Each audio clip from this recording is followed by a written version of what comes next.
On this week's episode of Ride the Lightning, the Tesla unofficial podcast, Tesla finally makes good on their promise to remove some interior options on Model S and Model X, and the changes are more sweeping than expected. Plus, Tesla goes to great lengths to try and ensure as many U.S. customers get the full federal tax credit as possible. Tesla teams up with some rivals to try and get the tax credit restored, and much more.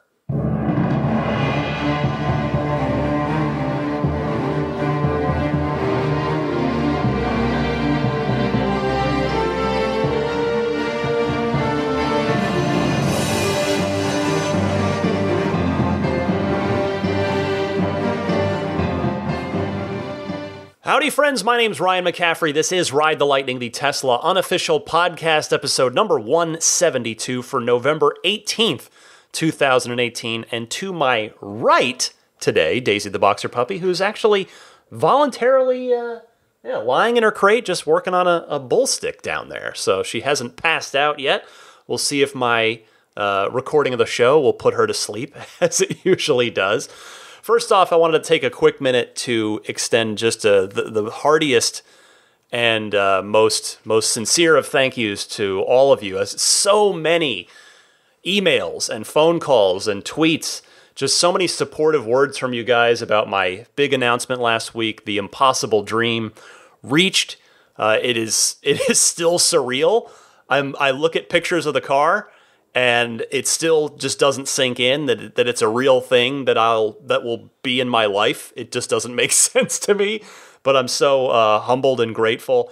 And again, I can't play everything. It would be way too self-serving. I got so many calls, but there was one I think that summed it up pretty well. I just wanted to play one quick call here from Jason in Huntington Beach, who I think really I can let speak for a whole bunch of super nice people that called in, wrote in, tweeted me. So, Jason, the floor is yours. Hey, Ryan. Congratulations on your Tesla Roadster.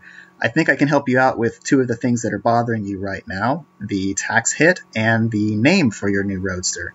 With regards to the tax hit, you should be aware that Tesla's referral program doesn't cap out at one Roadster, it caps out at two. If you refer 50 more people, Tesla will send you 2 free Roadsters, the second of which you can sell, and the proceeds from that sale will completely cover the taxes for both cars. Thus, your Roadster is actually free. As for the name, you actually named it yourself a long time ago, and it's perfect. I think you should call your Roadster the Impossible Dream. Love the show. Keep up the great work. So again, a thank you to Jason and to everybody who called in or tweeted me, emailed me. There's just too many to play them all. But first of all, Jason, with regard to naming it the Impossible Dream, I heard that from so many people, and guess what? You're all 100% correct. I actually had that written down in my notes, and I just forgot to say it. I just whiffed on it last week, but I agree with all of you.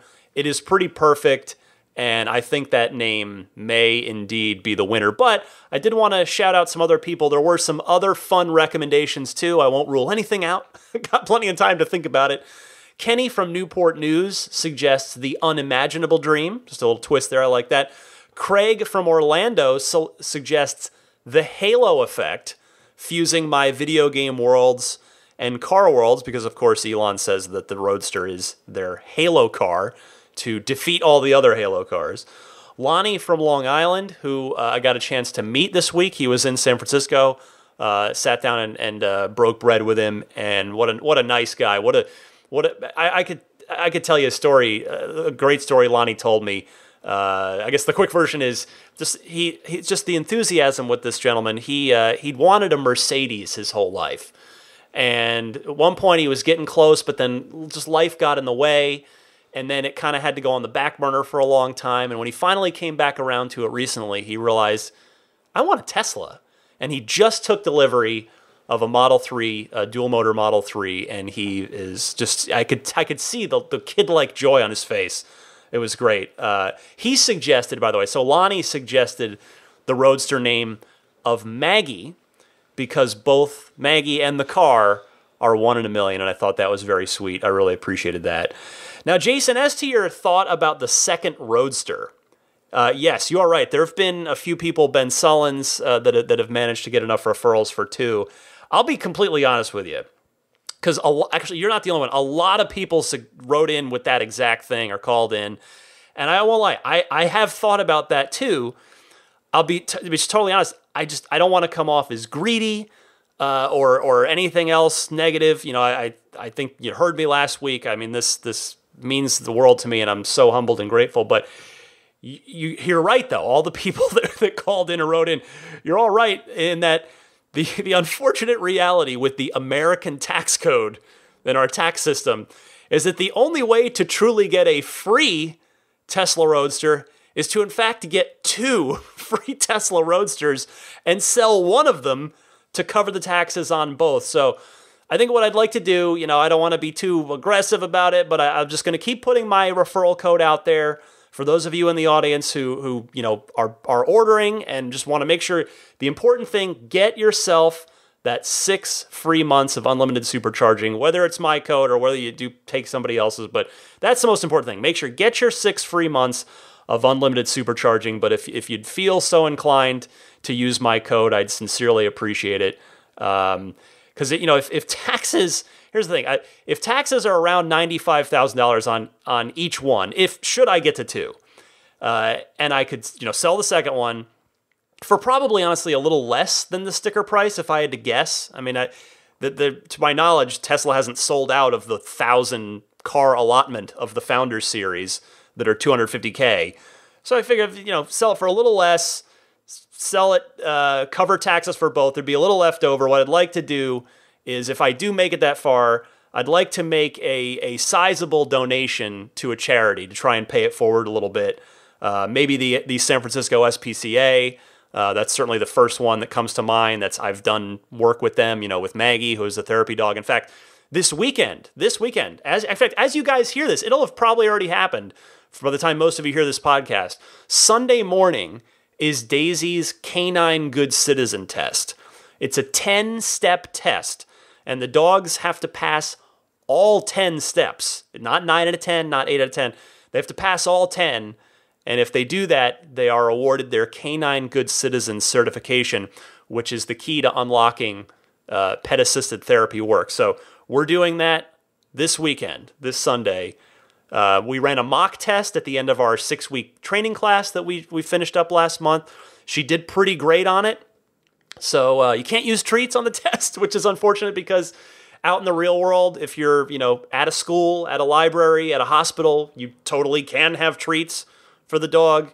But I get why they want the dog to be able to do it without treats. But anyway, that's coming up. But yeah, so I think that's what I'd like to do. Should I have the extreme good fortune, past what I've already had, to make it to 105 referrals for a second Roadster that could pay for the second one and not stick me with a heck of a tax bill. I mean, this is a strange problem, and I want to make sure you're hearing. Yes, those are massive air quotes that I'm using right now. It is a bizarre problem to have, but a good one. Don't get me wrong. It is a good problem to have.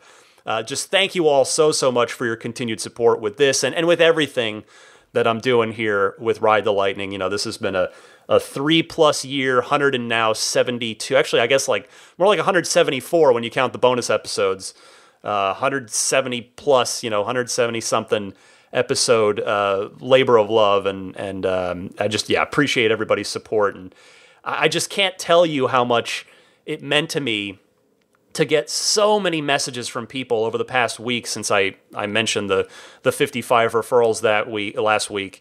Just people, so many of you telling me that you are happy for me and that you feel like I've earned it, which I have to be honest with you, I've been having a bit of imposter syndrome over the past week, just thinking that this can't, how could this be a thing that's happening to me?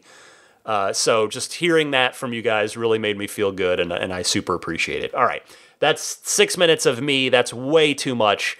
So let's get on with the news this week. There is plenty of it.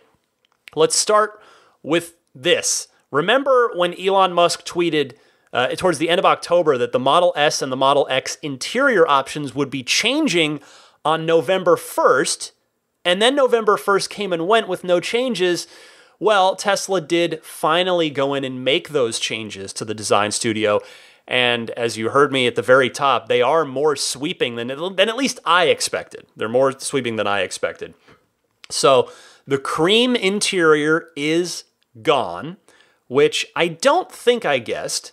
The textile seat option, the cloth seat option, is gone, which I believe I did predict. I think I could give myself a point on that one. Dark headliner is your only option in a Model S or a Model X, which is interesting only because in a Model 3, you can only get a light headliner material, headliner color. So the S and the X are the dark headliner, and the Model 3s, no matter whether you take the black or the white interior, are the light headliner. So that really will change the feel of the cars from the inside, from one to the other. Here's the big one. Listen to this. The panoramic roof option in the Model S is gone. You can no longer get a roof that opens up. You can only get the all-glass roof that has been standard on the Model S for some time now. I mean, Tesla, this is an interesting one because the Model S is now, well, officially 6 years old. You know, it officially came out in 2012. And the panoramic roof has been an option since the very beginning. It is one of the oldest, longest running options. And so that is now gone. And the panoramic roof was also the only way to get satellite radio in a Tesla. Apparently they mounted the antenna somewhere up in the bowels of the panoramic roof where they had a spot to put it there. And it is not offered on any of the other cars. So now I wonder if you'll be able to get satellite radio at all as a factory option, or if perhaps Tesla's going to come up with a new way to install it and offer it on all the S's. So it's now that they're just going to be glass roof only, and maybe hopefully the 3s and the X's as well. I don't know, but another change is that you no longer can order the Arachnid wheels on a P100D. They were P100D exclusive on the Model S, but they are no longer offered at all, which tells me that most likely very few people that were even ordered, there's only a certain percentage. It's probably not a great percentage of the orders that are P100D orders to start with, and then it was clearly must have been a relatively small percentage of those that were ordering the Arachnids, so they are gone. And here's another one. This is another Model S option that had been there since the very beginning. The rear-facing child seats, which were a factory-only installation. You couldn't get them after the fact. Those are gone as well, which means that the Model S can no longer officially seat 7 people. That was a big sort of point of I don't want to say advertisement, but that was a feature that Tesla touted in the early days. Hey, you could seat, this is a super safe car, and you can seat 7 people in it. Well, that is no longer the case, which I suppose makes sense because, again, I wonder if the uptake on that was fairly low, particularly when, in 2012, the Model S was the only car that Tesla was selling. But here in 2018, Tesla can sell you a Model X that does seat 7 people, and it can seat 7 adults rather than 5 adults and 2 children. Now, Electrek does report that you can still order this stuff off menu. But man, Tesla has really, really simplified things here. And to be fair, they told us all a long time ago that they were going to do that. That they laid this out a while back, that they were going to be simplifying everything quite a bit. We're now down to 5 paint colors, enhanced autopilot or not, interior color, and your wheel preference. And this generally applies to S and X. The other big difference, the Model X, you have the seating choice, whether you're doing 5, 6, or 7 seat interior. But really, not a lot of options here. So on the plus side, I guess if you want to take the good side of this, the optimistic view as a buyer, well, it makes it much easier to choose your configuration so that you don't have as many choices to second guess yourself with after you click that submit order button. But there you go. A lot of changes to the S and the X design studios here this past week. Next up, this comes via TechCrunch. Shout out to them. Tesla has teamed up with some of its auto industry rivals to try and get the $7,500 electric vehicle federal tax credit back. TechCrunch saying Tesla, GM, and Nissan are among a group of 15 companies that launched a new coalition aimed at reforming the electric vehicle tax credit. The group, called EV Drive Coalition, brings together a mix of automakers, industry giant ABB, climate change and energy lobbying organizations, and EV infrastructure companies, including ChargePoint. The coalition, which officially launched Tuesday, wants to pass legislation that would tweak the federal electric tax vehicle. I got that totally wrong. Take two. The federal electric vehicle tax credit to, quote, ensure that it works better for more consumers for a longer time frame and spurs increased growth of the U.S. EV market. Arbitrary Constraints with the federal credit limit this is not a great show for me today. This is a quote from Joel Levin, the executive director of Plug-in America. He says, arbitrary constraints with the federal credit limit consumer options and make it harder for consumers to purchase the cars they want. Lifting the cap would create a more level playing field for all manufacturers, giving consumers the freedom to decide which car they want in a free and fair market. Increased competition spurs more American innovation and technology, end quote. Well, there's nothing but excellence and awesomeness to see in this, in my opinion. You know, you've got the Bolt, obviously Tesla, GM, Nissan. The Bolt and the Leaf, that new second generation Leaf, are really solid cars. But the fact is, as really solid as they are, they've got good range for their price points. But I got to figure it's going to be, really, it's just tougher to incentivize people to make the leap to electric without those incentives. Even Tesla too, it's no matter the car, no matter the brand here. I think I've talked about this before, but the reality is it is a paradigm shift to your primary mode of transportation for many people, the car, when you switch from internal combustion engine to electric. It is a new there are new behaviors to learn, there are new driving habits to learn. There's a lot, there's a new infrastructure, the fueling infrastructure. There's a lot there to deal with, and that $7,500 federal tax credit is there to help get people to dip their toe in the water, to help get them into the pool rather than just stand there going, it looks cold. So I really hope that this coalition can be successful. And the other thing too, like for Tesla specifically, since obviously this is a Tesla podcast, when Porsche brings the Taycan, whether it's next year or the year after, they're going to be able to offer this whole $7,500 tax credit for a whole lot of customers. Because guess what? Porsche has not offered a single electric vehicle. Therefore, under the current plan, Porsche has 200,000 American Taycans that they can sell. That's a lot of Porsches. That's a whole lot of cars. Even if Porsche produces them at 30,000 a year, let's say 50 optimistically, you're still talking about 4 years, and that's okay. Maybe hopefully they'll bring other electric cars online. Maybe so it's not quite that much, but the point is, it's a whole lot of competitive advantage for Porsche there in the United States, that where the American companies, in this case Tesla and Chevrolet, are disadvantaged. Because this article did mention, by the way, that apparently GM is on the cusp of triggering of selling their 200,000th American sold electric vehicle, because the volts counted as well, since they had a battery pack in them. So that's helped push GM towards the limit here. So yeah, you're talking about the American system would actually be stacked against the American car companies who've been more aggressive in the electric vehicle market. So on paper, it certainly makes sense for our government to do something here to try and restore a competitive balance.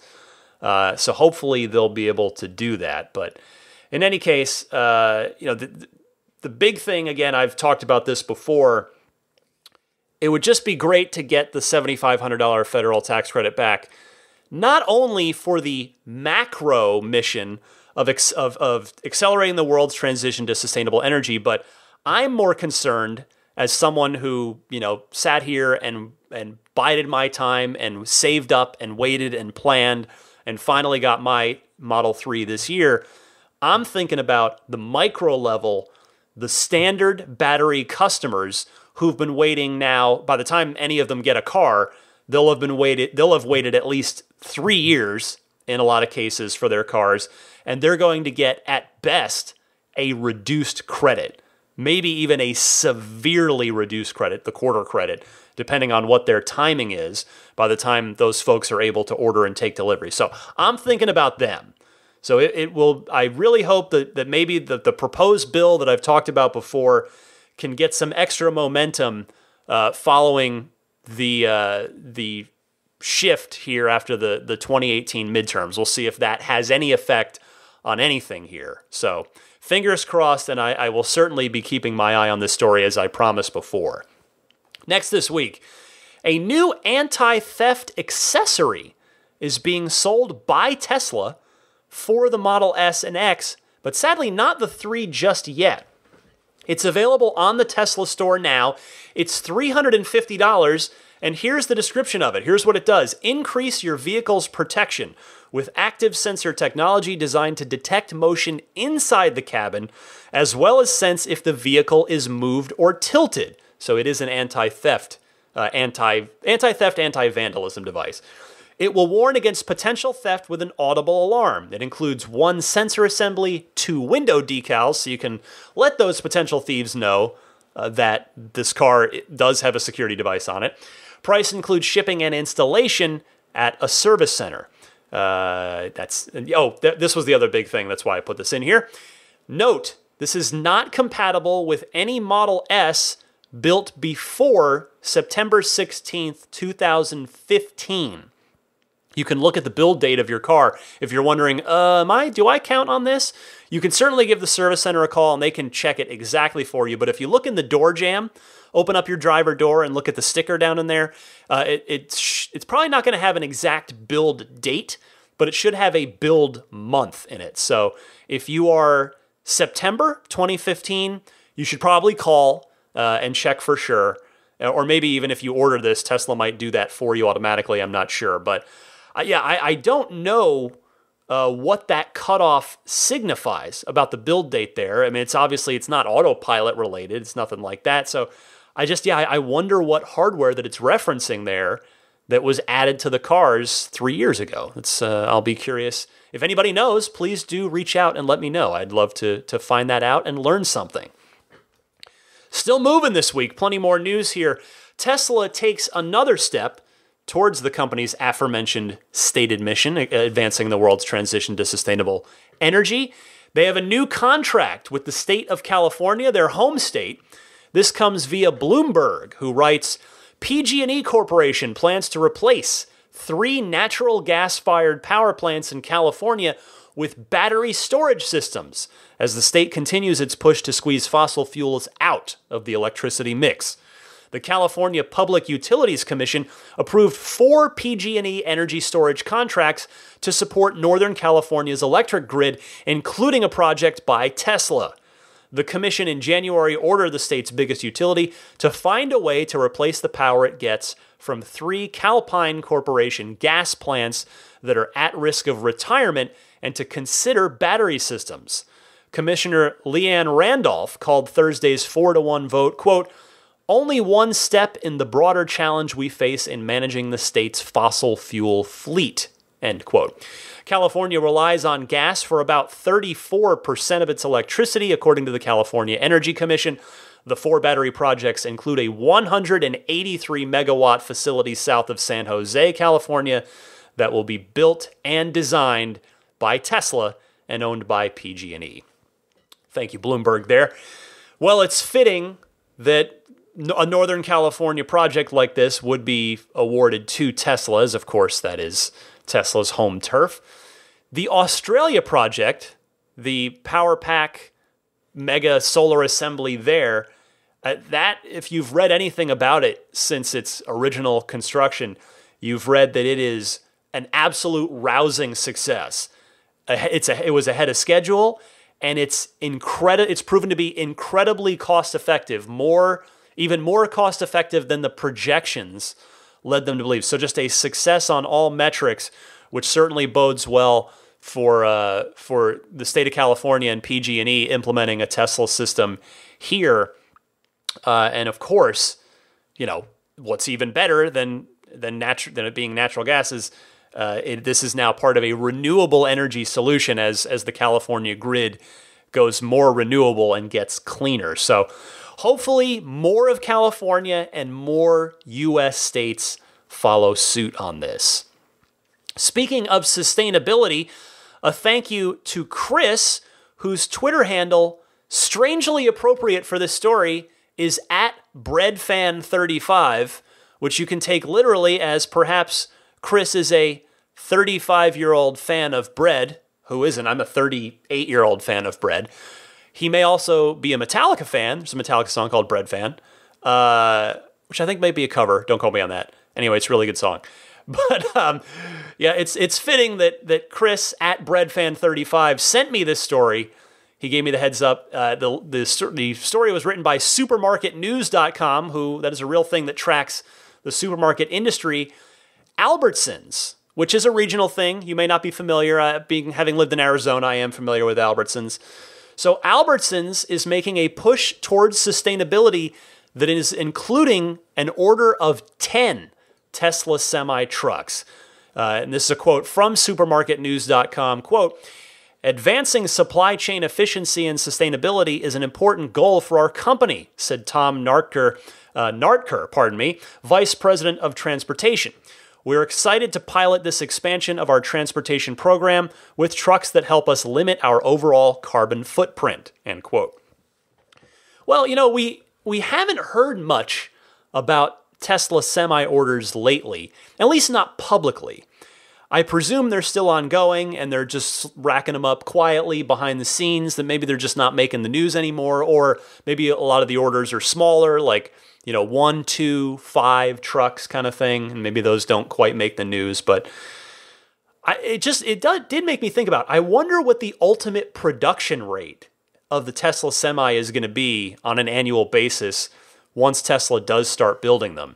I mean, I suppose they'll all be custom orders, what the Model S and Model X are, and the Model 3 is not, because just building semi-trucks to keep around in lots, like with Model 3, probably isn't going to work out super well, because obviously the semis take up a whole lot more room.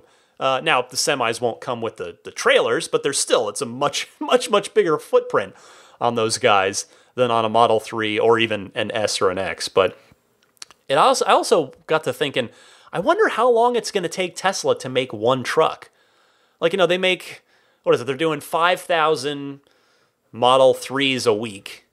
1,000 S's or X's each per week, which is, 7 days a week. You're looking at, 13 or so, 14 a day, I guess, something like that. So I wonder how long, not 100 something. Never mind. Just don't listen to me. Math's not my strong suit. It's also late, and the smoke is, I'm a little stir crazy today. I'm sitting here in front of, I've got a 3M N95 mask, healthcare particulate respirator and surgical mask, sitting on my desk that most of us stayed home from the office today. It's terrible here. All of San Francisco is blanketed by this smoke, and it's I can't even. It's obviously it's a million times worse for the people actually up north, and then in Southern California, directly affected by these fires that have lost their homes or had to evacuate them. And it's, my goodness, what a disaster. Anyway, that's all to say. I'm sorry. I'm screwing up. I'm screwing up a lot this episode. This is not one of my best episodes. I'm going to be honest with you right now. I'm going to do my best to power through it, though. Anyway, shout out to Albertsons for that 10 Tesla Semi order. Love seeing that. I can't wait to start seeing these on the road. Think about that real quick. Semi trucks now, you see them all the time, whether it's in the cities, on the interstates. You see semis all the time. You realize that as soon as Tesla starts actually delivering these things and they start going into the field in service for their clients, people are going to start posting pictures of them on the internet. Like has anyone ever posted a picture of a semi truck ever?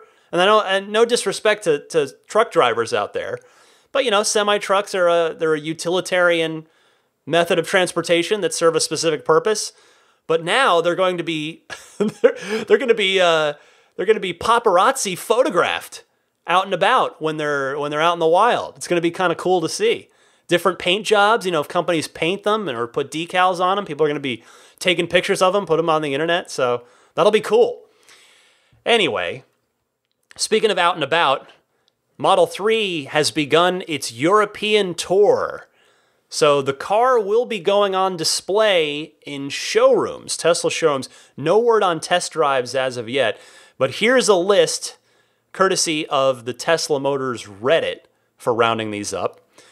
The car is viewable now in Oslo, Norway, in Dusseldorf, Germany, in Munich, in Lisboa, Portugal, in Barcelona, in Spain, Milano, in Italy, Zurich, in Switzerland, Zaventem in Belgium.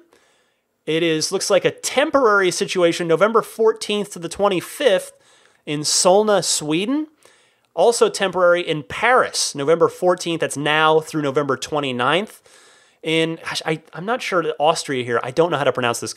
I know I've heard of this. I should know this. Is it Wien? W-I-E-N? Like that would be the German pronunciation. You can tell I took German in high school. In Austria starting November 19th. In Göteborg, Sweden, November 24th to December 8th. And by the way, to all my European listeners, I can hear you cringing. I'm very sorry. I'm not intentionally slaughtering these. I do apologize. In Täby, Sweden, starting November 26th. And in Malmo, Sweden, starting on December 17th.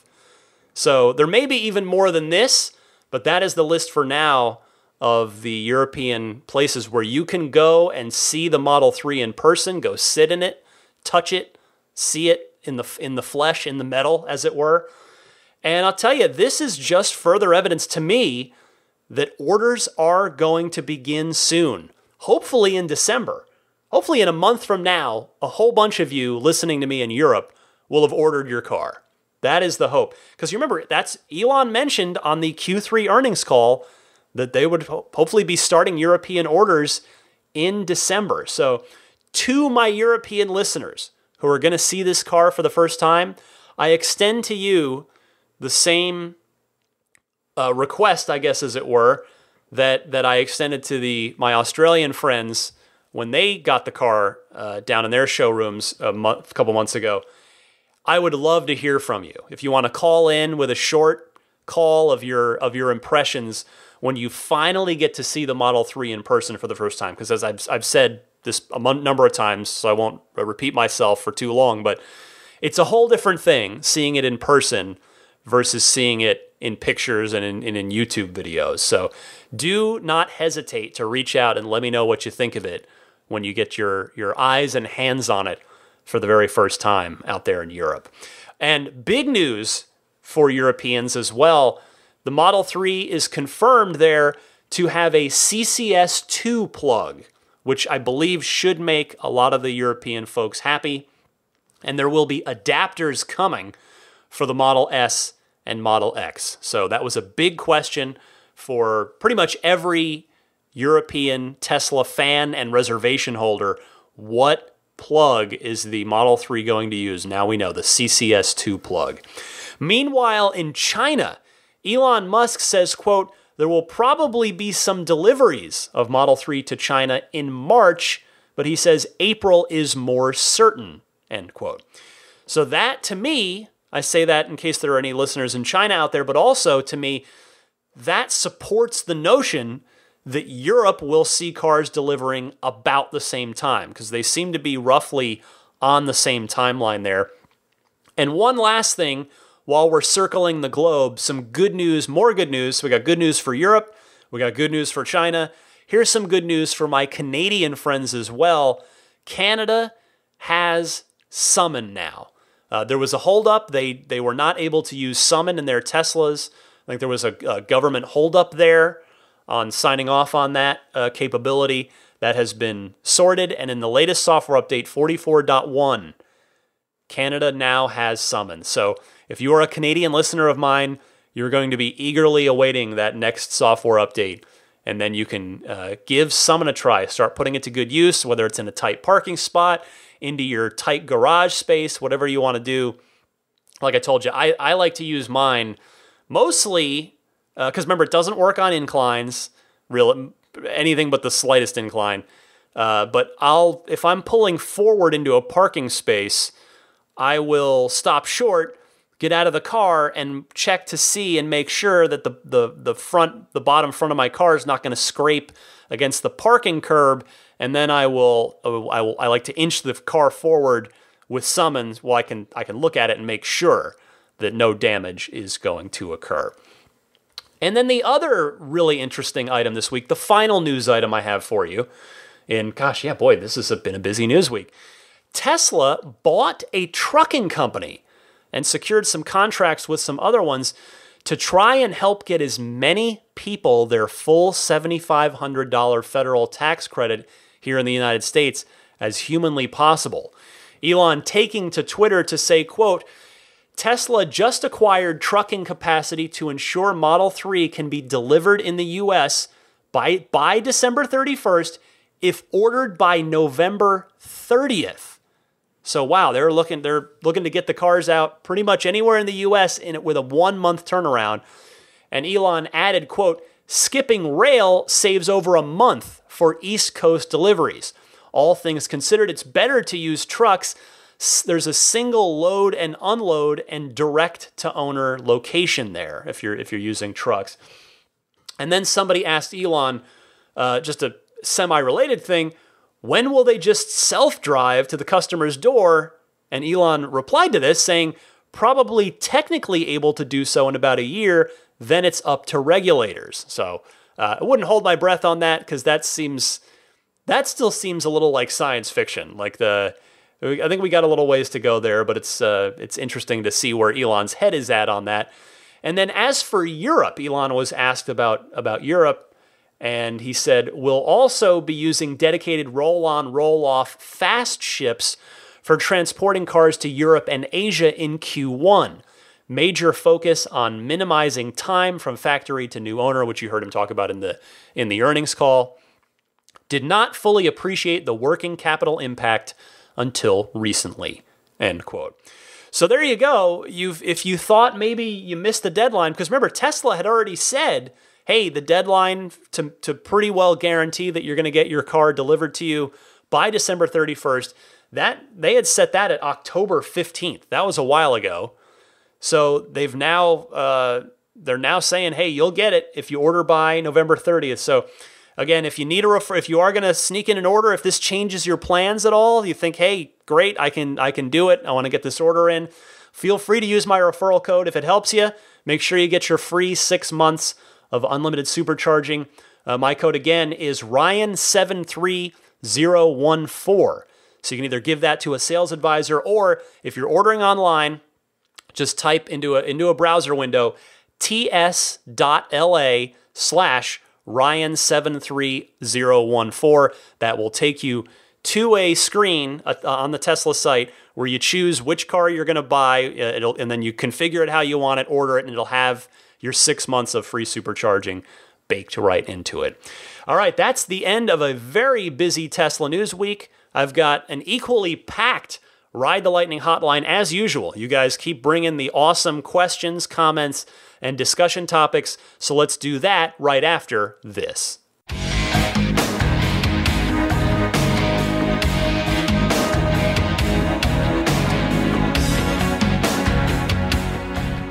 Now Daisy's asleep on the couch. It didn't take that long. All right, time for the Ride the Lightning hotline. If you've got a question, comment, or discussion topic for the show, I encourage you to call in anytime, day or night.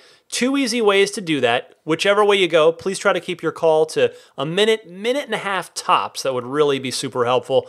And so you can either record your question on your smartphone. Usually most smartphones have a built-in voice memo, voice recorder program of some kind.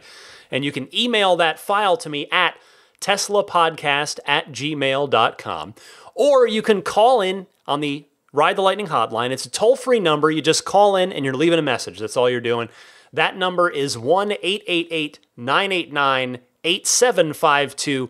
Again, that's 1-888-989-TSLA. And if you know someone special with an upcoming birthday, anniversary, graduation, or some other special occasion, you can give them a unique gift of recorded voices from friends and family telling them why they're special. The recordings can be podcasted or put onto a keepsake. Visit lifeonrecord.com to learn more. Let's kick it off with Peter in Boston. Wants to talk a little Model Y. Sounds fun to me. Peter, go ahead. Hey Ryan, Peter again here from Boston. So with the Model Y being unveiled in March of next year, since you coined the whole 3D, P3D plus naming convention, how are we going to think about the Model Y? YD, PYD? I don't think that's got quite the right ring about it. So I thought you maybe want to noodle on that, and maybe the rest of the folks on the Tesla podcast can think about that as well. Thanks. I like this, Peter. This is a fun call. So we could go with Pi for the Performance Model Y, PY, right? We could go with Larry for the long-range model, LRY, right? We could go with Mary if there happens to be a mid-range model, MRY. And we could go, and I don't mean this in a negative way, but we could go with sorry for standard range, SRY. So, because they might, remember, it's possible that they might all be dual motors the way that the Model X is. I kind of figure it won't be since it's the lower cost model, but it's possible that could be the case. So we might, if you're thinking, well, what about if there's a D in there? Well, we might not have to worry about the Ds potentially if they end up all being dual motor cars by default. Love that, Peter. Thank you so much for that fun call. Let's go next to Tom in Chicago. Wants to talk about Navigate on Autopilot. Tom, you're on the air. Hey Ryan, it's Tom from Chicago again. First off, just wow. Between the Roadster and an Elon interview, you have to be just floating nowadays. But you've always been a thorough, fair, and above all professional Tesla community leader, so you definitely deserve it, man. Anyway, I'm calling regarding Navigate on Autopilot today. I have a 70-mile commute to work, which spans 4 different highways, so this feature is a big deal to me. And I tested it out for myself this past week on my Model 3, and I really do like it. However, there's no way to select your route. The navigation doesn't present options like other services do, so you just have to take whatever it suggests. So for example, for the route it suggests for my commute, while it may be technically faster, there's just a ton of construction on that series of highways, so the lanes are really narrow and the lane markings are all over the place, which disrupts and often negates the use of Autopilot. So for me, I'd rather take the extra time on the commute because I can just use Autopilot and be safe and comfortable along the way. So do you know of any workaround to try to select your own route? Anyway, thanks for taking my call. Later, dude. That is a great piece of feedback, Tom. Sadly, I don't know of any kind of workaround there. I agree with you completely, though. It would be great to have a few different options because I'm the same way. There are times where I know a certain way is going to be a bit easier, if not necessarily being literally the fastest route, and I would rather have the easier way to go. So hopefully Tesla will integrate choices into the navigation system at some point in the future. And by the way, thank you so much for the kind words. I really appreciate that, Tom. Tony's next. He wants to talk about AP1 versus AP2. See if I can help Tony make a buying decision here. Tony, go ahead. My name's Tony, and I want to say thank you for your show. It's very informative. Now that the Model 3 is out, used Model S's have become very inexpensive and in some cases cheaper than the new Model 3s with the same features. However, many of them are equipped with first-generation Autopilot hardware. Can you please explain the differences in the different Autopilot hardware versions and where pre-2016 Model S will stop getting Autopilot updates? Basically, I'm curious, how sophisticated can that first generation Autopilot hardware get? Thanks again. Have a nice day. Tony, I hope you have a nice day whenever you hear this as well. So this is one of those important evergreen topics that I think is good to revisit from time to time. There may be new listeners, maybe you're a new listener, so this is a good time to bring it up, I think. So in short, Autopilot 1, to the best that we know it, is done. It's done getting new features. But it can do a lot of great stuff. It does auto steer and traffic adaptive cruise control, which are the core of Autopilot as we know it so far today. And Autopilot 1 can also park itself, do the lane changes when you initiate them on the freeway with the turn signal. And the one trick that it can do that Autopilot 2 Plus currently can't do is read speed limit signs. That's been a topic on recent episodes here. The only thing, really, it's navigate on Autopilot.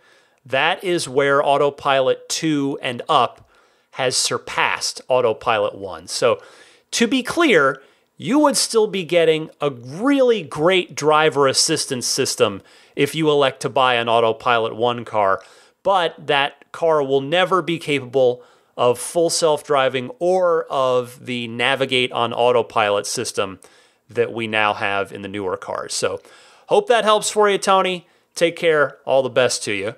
Let's go next to Doug in Connecticut, who wants to talk winter, because winter has already struck in certain parts of the country. Doug, go ahead.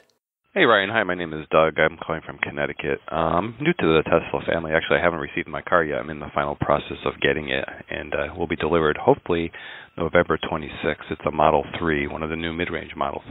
I've been reading lately on a couple websites and a few forums that a few owners in the colder regions are reporting some issues with the windows on these cars, having some problems where they get stuck when it's freezing and they can't go back up, and it seems like there might be, I don't want to say damage, but it seems like there's some issues with the way the windows come down after you have to open the car, and even when the owner has heated the car for an amount of time, it's some issues.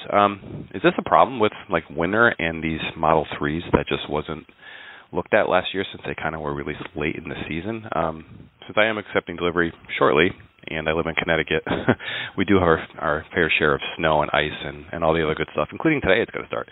So I'm just curious if this is being overblown. Have you heard anything about it? Hopefully not. And anyways, regarding your podcast, it's great. I just discovered it a few episodes back, and you had your new user podcast, which was so beneficial and great to me, especially all the stuff you covered. Anyways, enjoying the show, and thank you very much. Bye-bye. Doug, first of all, congratulations on your imminent delivery. That is going to be a great day for you. I have no doubt about that. And yes, I have heard about this. It's been making the rounds in the community this past week. Sadly, it's been amplified by the fudsters, but we won't worry about that. I have to say that I honestly don't know if this is a quote-unquote real problem or not, because as you mentioned, there were Model 3s out there last winter, though admittedly not a ton of them, nowhere near as many as there are now. But the point is still, I don't remember this being reported as an issue last year. But to be more constructive, to try and help you out a little bit more than just saying I think and maybe, I wanted to pass along a tip from my friend Trevor Page from the Model 3 Owners Club website. Trevor lives in Ontario, Canada, so he has plenty of experience with winter weather and winter driving. He suggests this, quote, apply silicone lubricant in the winter to the car window, door, and trunk seals, so meaning the window seals, not the windows themselves, the car window, door, and trunk seals to help prevent them from sticking. So maybe get a can of that before delivery, keep it handy, maybe one in the car and one in the house. But I'll tell you too, Trevor does have a video about this on his YouTube channel, on the Model 3 Owners Club YouTube channel. if you wanted to take a look at that. So hopefully you will find that helpful, and perhaps that tip will be enough to keep this weather bug, this cold weather bug, from biting your car. We're going to go over to Spain now and talk to Martin. He has a Model S 100D and wants to talk about the range on that car. Martin, go ahead. Hello, Ryan. This is Martin calling from Spain. I am a listener of your podcast since I am a happy owner of a Tesla Model S 100 Dual, which is kind of a month and a half ago. Actually, I reserved the car on the very last day when these cars were sold with free supercharging for life, and just got the cars a few days after that. So I was even happier when I realized that I got in that group of free superchargers. Anyway, my problem with this car, and what that I would like to ask you about, is that in the 10,000 kilometers that I've built on it so far, which is around 6,000 miles, I have lost 8 kilometers of range, which would be 10 kilometers of range, which would be around 6 miles. And that tells me that if it continues like this, when the car is 100,000 miles, I would lose 100 miles on range. And obviously, I do not think this is kind of reasonable. So I would like your thoughts on this, please, as I hope this is just the first kilometers when the range is lost. And hopefully this car will last for much longer than 100,000 miles with all this range. Well, that was my question for today. Thank you for your excellent work. And also I would like to point out that I didn't know about this referral program. I would be more than happy to do a referral to you, but I'm not sure if I can do it after a month and a half or nearly 2 months have gone. So I would also like your input on this, and if I can do it, of course, you will have mine, so that you can add one more to your new Tesla project, although I'm pretty sure you won't be able to drive it here to Spain. But anyway, a nice picture of it will be enough for me. Thank you for your good work, and thank you for listening. I think I might have covered this recently, Martin, but just in case I didn't, the good news is that the battery degradation will not continue like that. You do see the bulk of your capacity loss in the earlier time of ownership, and then it's going to really slow down over time. So no need to worry about it.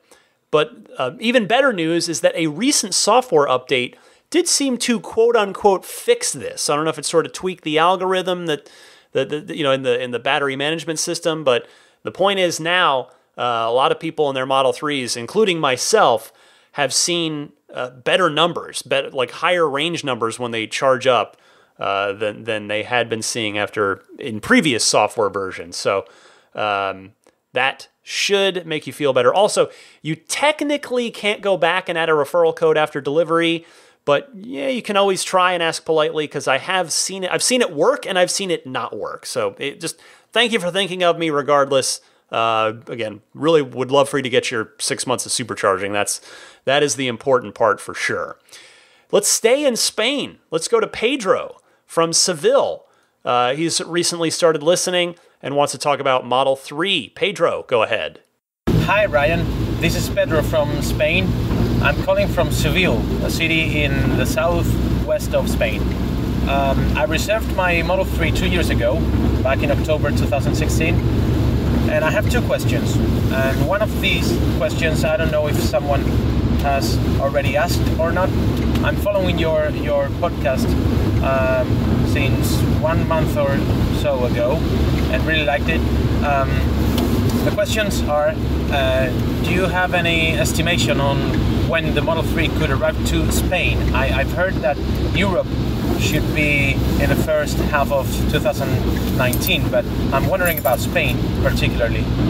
And the second question is, in Spain we have we don't have the same cost for cars than in US or Germany or other countries, and I'm really sure that the Model 3 might be quite expensive car for most people here, myself included. And I'm wondering if the Model 3 standard interior and also the standard battery, do you have any insights, do you have any renders, any drawings or anything on how could the standard interior look like? Thanks a lot, and really appreciate your podcast and continue your good work. Thank you. Welcome to the podcast, Pedro. If Spain is a left-hand drive country, you will hopefully get the car starting in Q1 2019 with the rest of Europe. So in other words, in about 3 to 5 months from now. But as you heard earlier, the showroom model has arrived, so you can go check it out. I encourage you to do that. As to your other question about the standard interior, it's never once been seen publicly, so we have no concrete details there as of yet. And yes, I do plan to ask Elon Musk about this if and when this interview happens. Thank you for your call. Let's go to James in Oxnard next, who has just going to educate us all, hopefully, on the USB stick-powered dash cam. James, go ahead. Hi, Ryan. It's James from Oxnard. I've listened to your podcast many times. This is my first call. I've owned a Model S, 3 different models at different years from 2013 on, and I currently also own a Model 3. Regarding the dash cam video, regardless of the size of the USB memory stick you put in the car, it will only record 60 minutes worth of files before it erases and starts rewriting over. That's 60 one-minute MP4 files of about 30 megabytes each. So the largest USB memory stick you should put in the car is about 1.8 gigabytes. This is unfortunate because the initial release of the software included a description that said, please put in the largest USB memory stick you can possibly get. And I did. Went out and bought a 512 gigabyte memory stick. However, it only records 1.8 gigabytes in size and stops. So that was a waste of money. The other problem with the software is that it erases randomly 22 files if you put the car in park and then drive. For example, you're on a driving session and you have recorded 60 minutes worth of files. You put it in park, put it in drive, and it'll erase the 22 most recent files and start adding on after 38 files of 1 minute each. MP4 files. Finally, the problem with the software is the time and date stamping of each of the 60 files is completely and utterly off. It's not even close to accurate. Even though the car clock and the calendar sync of my iPhone were perfectly accurate, the actual time and date stamping of each file was way off. Sometimes it was early, like it was yesterday, and sometimes it's in the future. It'll say tomorrow and a date hasn't even occurred yet. But it's random. It's like some hours and some minutes off. It's not even like within GMT time or something. It's actually hours and minutes off. Keep up the good podcast. Love it, and hope to hear from you again. I hope to contribute again. James, thank you. This is one of those calls where I learned something. Thank you so much for all of that information. That makes me really glad that I just used a 32 gigabyte USB stick that I happen to have lying around rather than spend any money on a new one. As to the rest of the issues that you point out, the good news is that they all sound solvable. Hopefully Tesla is going to continue to fix, to iterate, to improve that dash cam. We know that more features for the dash cam are due in 9.1. Elon had told me that on Twitter. So with any luck, those improved features and fixes are also going to include some of these fundamental, boy, I'm really off my game today, architectural fixes that you noted in your call. Thanks so much. Jonathan in Atlanta is up next, wants to talk about paint issues with regard to the Model 3. Jonathan, go ahead. Hey Ryan, Jonathan from Atlanta again. Hey, a buddy of mine just took delivery of his Model 3. I was actually present for the said taking of delivery, which he received at his home. Very cool experience. The guy spent a lot of time with him, and I as he was all excited, I kind of went over the car and just picked out some glaring things that were the very few that needed to be addressed. Because when you're in that happy mode, you tend not to be able to think straight. So I was there to be the straight thinker. Anyway, a couple things I wanted to point out. The first is those panel gap stuff. It's gone. I mean, at least with his car and my car, no problems. But he and I were talking about it because we met today. First time we could actually see the car because when it was delivered, it was at night to him. So we met up about halfway, kind of a little south of Atlanta, just to wash the car. I went over like a little tutorial on how to wash the car and to look at those little paint swirl issues or the buffing faded areas that needed some paint correction. He and I were talking about it, and we really, when they addressed the panel gaps, they really got it taken care of quickly. One of the things that we both agreed on is, why can't they get the paint straight? There's some obvious faded areas. There were at least 13 or 14 faded areas that just being a novice in I hate to even use the term paint correction, I was able to get the vast majority of them out myself with the right compound and the right buffing pad. But it just seems like if I'm able to do it as a novice pretty easily, why can't at the delivery center they just take the time, have a detailer there, and just knock those out on each car? It perplexes me. I just was curious on your take on this. Sorry for the long slight statement and question. That's it. Happy for the Roadster too, man. That's awesome. Thank you for the call and for the kind words, Jonathan. And hey, congratulations to your friend as well. As to the paint issues, this seems to be the big bottleneck for Tesla right now, or at least, let me put it this way, a big bottleneck, if not the. It's not battery packs right now. It's not battery modules. It doesn't seem to be general assembly.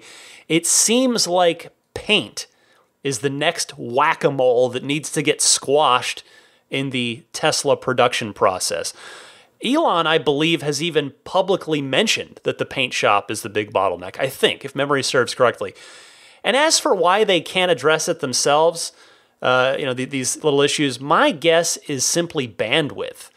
Tesla is scaling up so fast that my suspicion is that they just can't spend as much time per car compared to what they used to when they were only making half the number of cars per week that they are now. So let's hope that the output of the paint quality improves as the production rate steadies and profitability normalizes. Hopefully they can do some hiring in that area if need be to help get those issues resolved before a customer ever sees them. Jeff from Durham has a Model X on his way and wants to talk about, traveling in it and what that might be like. Jeff, go ahead. Hi, Ryan. This is Jeff from Durham, North Carolina. Here's my question. I'm taking delivery on a new Model X the middle of December, and I'm very excited about that. But with all the popularity of the Model 3, and of course all the Model S's out there, and the Model X and the new Model Y, do you think eventually there's going to be an overload on all the supercharging stations?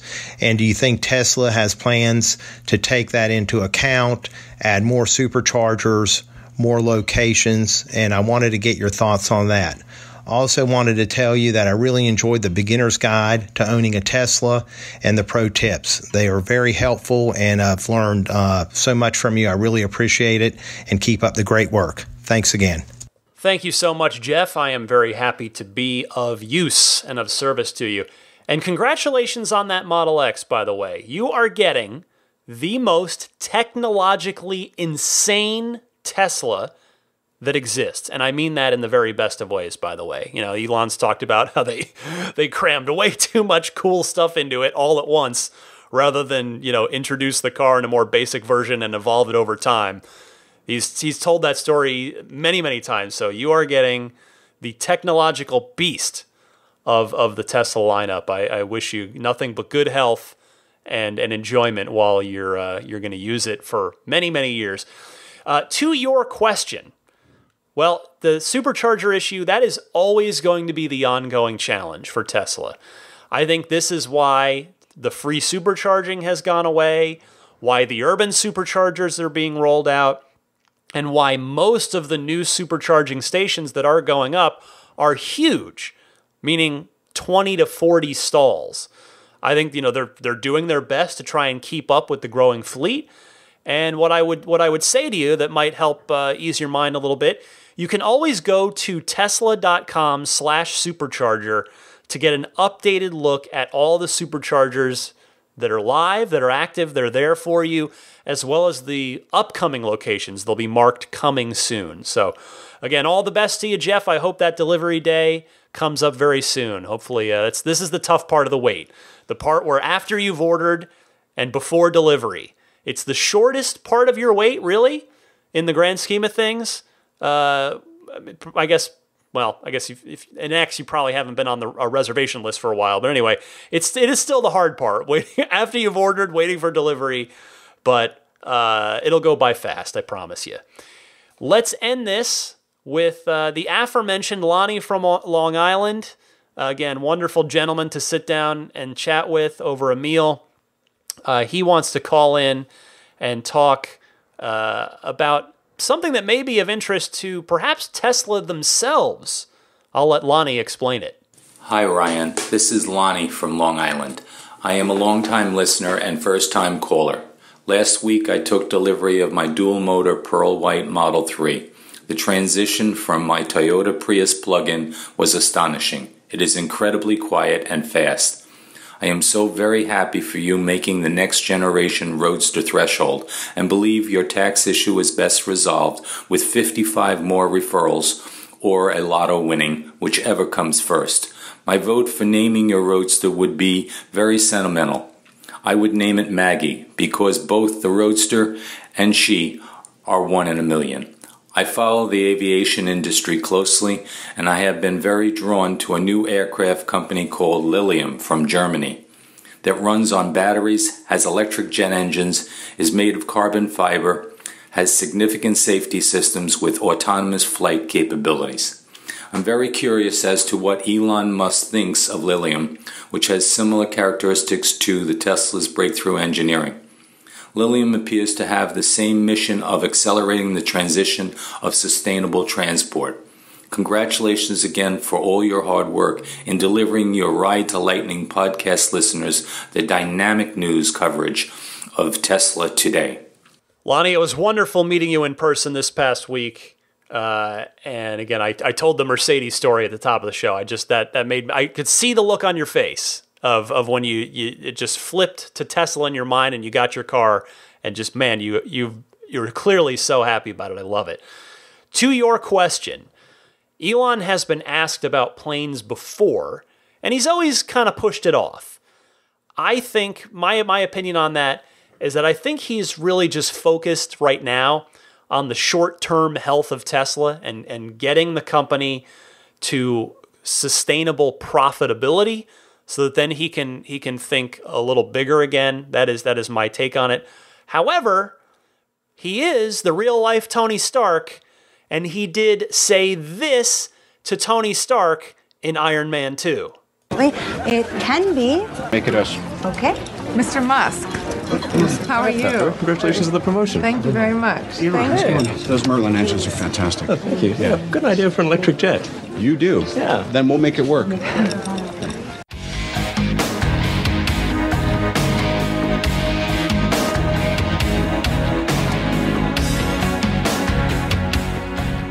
Before I go, I want to mention that I attended the first ever meetup of the Tesla Owners Club of Silicon Valley this past weekend, and down in East Palo Alto. It was right adjacent to the East Palo Alto superchargers.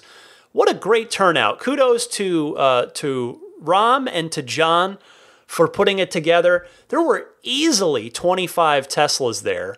And what I thought was interesting, I only saw one Model X. Mostly 3s, a good number of S's. I just thought that was odd. The math on that just doesn't work. Why would there have only been one Model X? But in any case, yeah, huge turnout, 25 cars. both John and Ram, the organizers there, even they were surprised at quite the turnout. But it was just wonderful to see and great to talk to a whole bunch of people. Bob from Minnesota, who's a listener of the show, he was in town.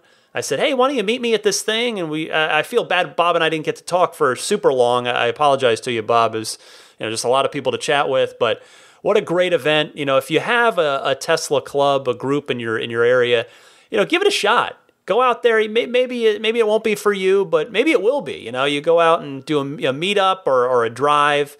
I've always really enjoyed car club events going back to my DeLorean days. So I thought I just had a blast with that. It's nice. You just stand around and you hang out. You check out all the little mods that people have on their cars or their stories, their adventures. It's a really, really good time, and I really enjoyed that. I look forward to the next one. I did notice at this event, too, there was a car that pulled up, or at least drove by. I don't know if it was part of our group or not. I didn't get to see who the owner was and talk to them, but it was a brand new Model 3, and I saw it go by, and no plates, but it had the dual motor badge on it. So no spoiler, no red underline. So it would appear that Tesla, which I actually had heard this from a Tesla source, and it does appear to be happening now, that new production cars are delivering with their badges already installed from the factory. Now, I don't know if that includes spoilers, if you're ordering a performance Model 3, but it does. Again, I saw it with my own eyes that there was a dual motor car that had its badge. So that was cool to see. And for those of you like me that are waiting for your spoiler and or your badge, hopefully this means that it's going to be happening for us very soon, because we're already into mid-November. I mean, not that I'm not complaining. It's, this isn't a complaint. I do want it, but I'm not, it's not something that keeps me up at night. But it's now, let's see. It's been 3.5 months since I got my car. Still don't have the spoiler and the badge. Would love to get it on there, but it'll happen in time, no doubt. And then our pro tip for this week. This has been a popular segment. I've gotten a lot of good feedback on this, some good contributions. I want to go to Joe from New York, who has a tip for new owners, particularly as this winter snap is hitting a lot of the country. Joe, take it away. Hey, Ryan, Joe from New York. Just wanted to point out a observation, a little tip for new Model 3 owners, that as your battery is cold, especially for those of us in the Northeast, you'll see that the regenerative braking is limited because of that, but you'll also see an indicator of how limited it is. Take a look at the line that goes under the speedometer, and you'll see that towards the left, rather than a solid line, it is dots to indicate that it does not have full power. Just a little tip, and that way you'll know when your regenerative braking is back to full force. Take care. Thank you, Joe. That is our pro tip of the week. As I said, that chilly weather begins to set in many parts of the country here, seemingly a little early this year, in mid-November. Okay, let's hit the road. But before I do, AbstractOcean.com. They've got all kinds of fun Tesla accessories. They got a new one for those of you who might not like the performance badging on the Model 3s. Well, they're selling one. They are selling a P3D Plus badge in the exact style of the Model S and Model X badge. So the red stylized P, a silver 3, and a red D with a plus. So you can order that. They've got that for $20. You can do just the D. You can get whatever you want on there. So they're selling just exact Tesla. I don't know if replica is the right word, but they're going to stick to your car and everything. They've got the badging there. If you're not a fan of the dual motor badge that Tesla themselves is offering on the cars, so you can get that. All kinds of stuff. AbstractOcean.com. Use the coupon code RTLPodcast at checkout to get 15% off of your first order there. Immaculate Reflections, if you're in the mood for some detailing for your car, whether it's paint protection film, ceramic coating, paint correction, a thorough clay bar wash and wax, whatever, any one of those, all of those, whatever you're in for or have in mind, Jeff at Immaculate Reflections will take good care of you. Check him out at irdetailing.com. I want to thank the Patreon producers. They are wonderful folks who continue to support me at the $20 level or higher on Patreon. Our newest Patreon producer, please correct me if I'm mispronouncing this, Stig Mickey, I don't know if it's Jensen or Jensen, if it's depending on the pronunciation there. I'm going to go with Jensen for now. Stig Mickey Jensen, please correct me if I've got that wrong. Also, Luxendary.com. They actually, they sent me some samples of their products. They are doing Tesla-inspired smartphone cases. And they even kindly said, hey, I'm going to send you some. Check them out if you like them. You can mention them on the podcast. So if you go to luxendary.com /RTL, LUXENDARY, luxendary.com. I don't know if it's supposed to be Luxendary or Luxendary. Either way, maybe it's a potato thing, tomato. Anyway, if you use that URL and you end up grabbing one thing, grabbing a bunch of things, whatever, you'll automatically get a 15% discount applied to your entire order. So that's very kind of them. Thank you to them. The other Patreon producers, we've got Dory and Steve Guberman, Cookie UK from EV Alliance, Joel Sapp, Lyle Austin, Scott Gillis, Bill Royko, Rick Cinta, Brian Hope, Jerry and Mary Smith, Gabriel Salays, Luke Miles, David Nondahl, Eric Randolph, Luke A., Ulrich Lassa, David Vakil, Rome Strack, Harold Plug, Peter Chalet, Lars Hoffman, Lee Sweet, Marcus Mayenshine, Tim Hyde, Emotion Rentals, Jason Chalukas, Robert Miracle, Michael Lester, Matthew Para, Logan Willis, Alexi Heft, Jonathan Wales, David Brander, George Cassiopo, Wolfgang Obergen, Pete White, DJ Harbaugh, and Paul Hussey. Thank you all so much for your continued support. And thanks to everybody who's supporting me on Patreon. If you're curious, hey, what's this Patreon thing? It is a totally optional way in which you can support my efforts here on the podcast if you feel so inclined. All the information is at patreon.com/Tesla podcast. Patreon is spelled Patreon. I think that's about everything I mentioned. You know, the email address, you can email me, teslapodcast@gmail.com. You can follow me on Twitter and Instagram. DMC_Ryan is my username on both of those platforms. Gave you my referral code. Yes, if you're ordering a Jada wireless charging pad for your Model 3, again, there's sadly no discount on that one, but I do get a couple bucks if you order through this URL, so if you feel so inclined, it's getjada.com, Jada spelled Jeda, getjada.com/ref/8. And that about wraps it up. Again, just a friendly reminder, Google, if you're a Google user, Android user, they are phasing out podcast support in Google Play Music.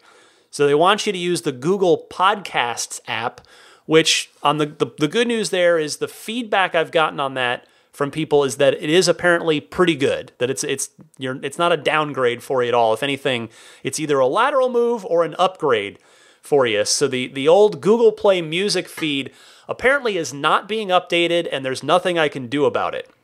So if you're a Google user, subscribe on Google Podcasts.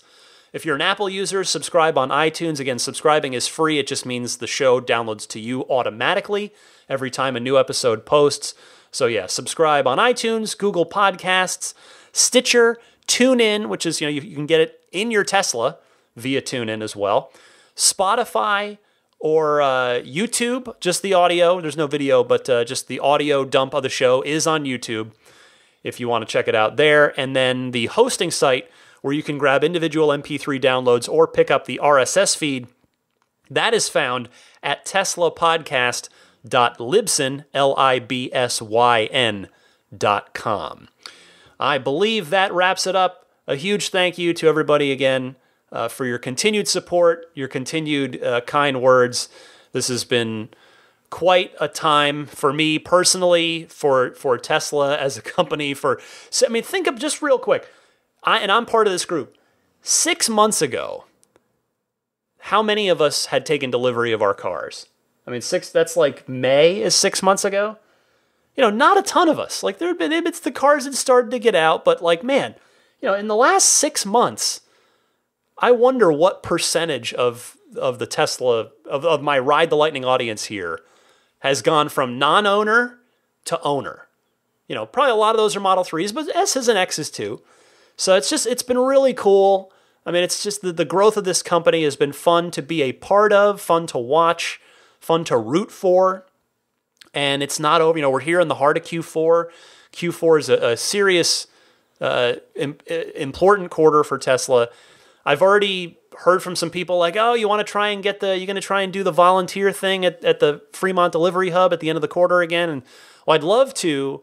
I'm actually going to be in Arizona for New Year's with my parents and extended family down there, my sister and her husband and a bunch of aunts and uncles and cousins. So my hope is that I'd like to try and get a hold of the Arizona people. I know there are a couple stores. There's a Scottsdale and Tempe, I believe.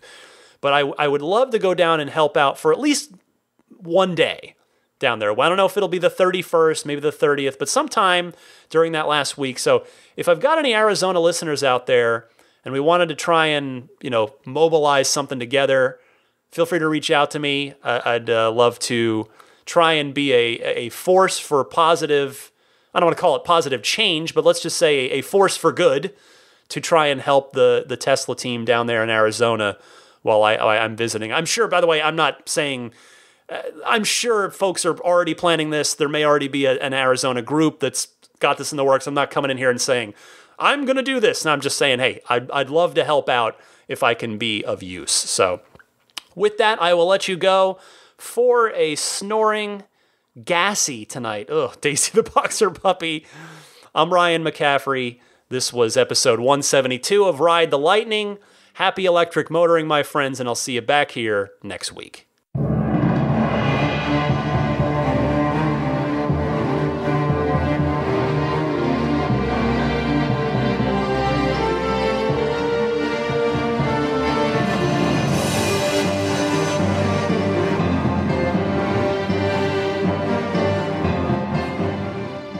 I think a Tesla is the most fun thing you could possibly buy ever. That's what it's meant to be. Well, our goal is to make it's not exactly a car. It's actually a thing to maximize enjoyment. Make its maximum fun.